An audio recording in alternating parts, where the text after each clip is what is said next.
je vais modéliser la stratégie reconnaître le potentiel de la règle comme moyen efficace pour trouver des valeurs inconnues. Je vais commencer par lire mon problème.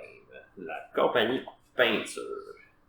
Alain et 9 de ses amis ont mis sur pied une compagnie de peinture pour l'été. Bon, Alain et 9 de ses amis, ça fait qu'ils sont 10 à travailler. C'est pas écrit très clairement. On va le réécrire. Bon. Ils ont reçu leur premier contrat pour repeindre un immeuble. Le propriétaire de l'immeuble à repeindre leur offre 2 options de rémunération. Bon, de salaire. Soit il leur donne un montant fixe à se séparer entre eux, ou il leur offre un salaire à chacun. Les tableaux suivants détaillent ces 2 options. Ok, le montant fixe, je vois ici, donc c'est le nombre de travailleurs en fonction du salaire par travailleur. Et le salaire individuel, le nombre d'heures travaillées, le salaire pour chacun. Donc, à partir de combien d'heures de travail est-ce que l'option du salaire individuel devient plus intéressante? Donc, à partir de combien d'heures, ici notre question, est-ce que l'option du salaire individuel devient plus intéressante? Donc, dans le fond, on veut savoir, il va falloir vérifier quand est-ce qu'on va gagner plus cher ici que là. Bon. Donc, évidemment, là, il va falloir commencer par savoir combien d'argent que le montant fixe donne. Ici, je vois que j'ai les données s'ils sont 3, 4, 5 ou 6, mais je sais qu'ils sont 10. Ça fait que je vais essayer de trouver la règle qui lie les 2 variables ici, puis ça va me permettre de calculer la valeur qui manque ici. Donc, je vais regarder les variations. Je vois que ici, à gauche, ça monte toujours de 1. Ici, ça descend de 1250. On va essayer. Ici, ça descend de 750. Puis là, ça descend de 500. Donc, je vois ici que c'est pas une fonction linéaire ou une fonction affine. Ça fait que je vais essayer la fonction rationnelle. Donc, 3 fois 5000, ça fait 15 000. 4 fois 3750, ça fait 15 000 aussi. 5 fois 3000, ça fait 15 000. 6 fois 2500, ça fait 15 000 aussi. Donc, pour le montant fixe,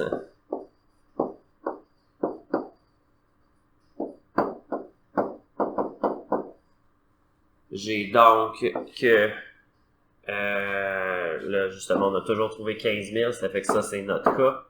Une fonction rationnelle va toujours s'écrire y est égal à k sur x. Ici, notre k c'est 15 000. Donc, j'ai y est égal à 15 000 sur x, où x c'est le nombre de travailleurs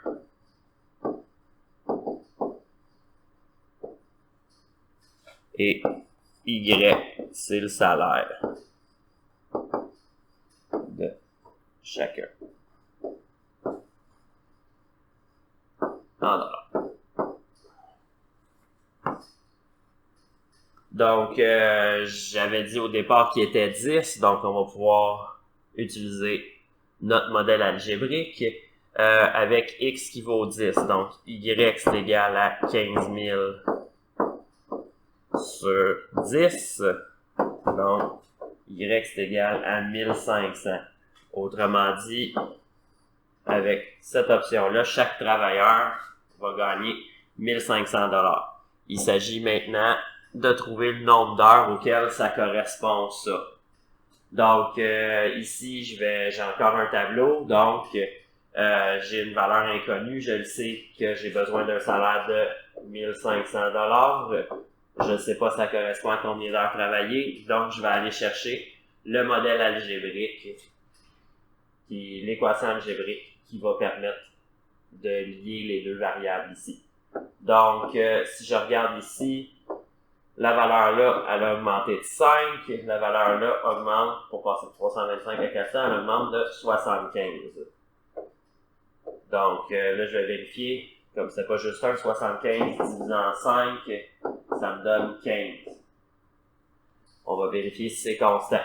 Donc, pour passer de 20 à 22, ça augmente de 2. 400 à 430, ça augmente de 30. Divisé en 2, ça fait 15.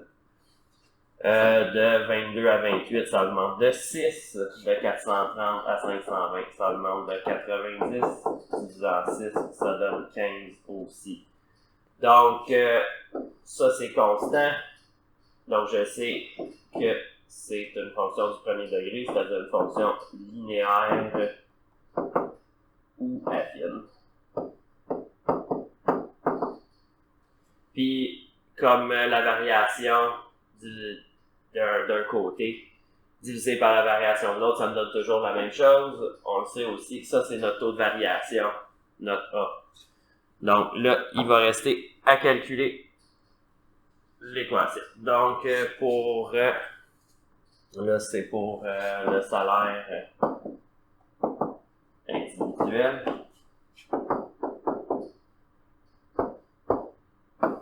J'ai trouvé que c'est quelque chose de linéaire, ben l'affine ou linéaire, donc y est égal à ax plus b, où x c'est le nombre d'heures travaillées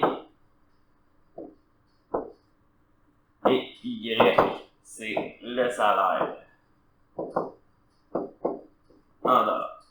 Donc là, je sais y c'est égal à 15x plus b parce qu'on a déjà calculé le a. Il reste à calculer le b. Ça fait qu'on va prendre un des points qu'on avait ici. Donc, on peut prendre le point 15, 325. Donc, on va remplacer x et y. Donc, 325, c'est égal à 15 fois 15 plus b. Donc, 15 fois 15, ça fait 225. 325 moins 225 c'est égal à B. Donc, B est égal à 100. Donc, l'équation, ça va être Y est égal à 15x plus 100. Puis j'avais déjà défini mes variables plus haut, donc X c'est le nombre d'heures travaillées, Y c'est le salaire. Donc là, on avait trouvé que individuellement, il recevait 1500 $ s'il choisissait l'option du montant fixe. Donc, 1500 $ c'est une valeur de Y dans le modèle linéaire ici. Donc, on va remplacer Y par 1500. Ça va nous permettre de trouver notre valeur inconnue.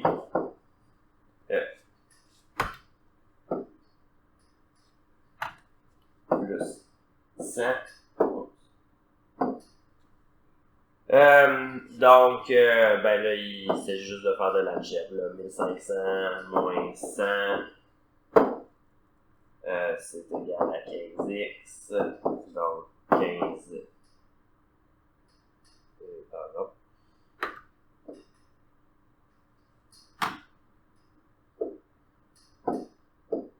« 1400 est égal à 15x. On divise par 15. Et là, je vais utiliser ma calculatrice. 1400 divisé par 15, ça fait 93,3 périodiques. Donc, ça nous amène à la conclusion que c'est à partir de 94 heures de travail, le salaire individuel est avantageux.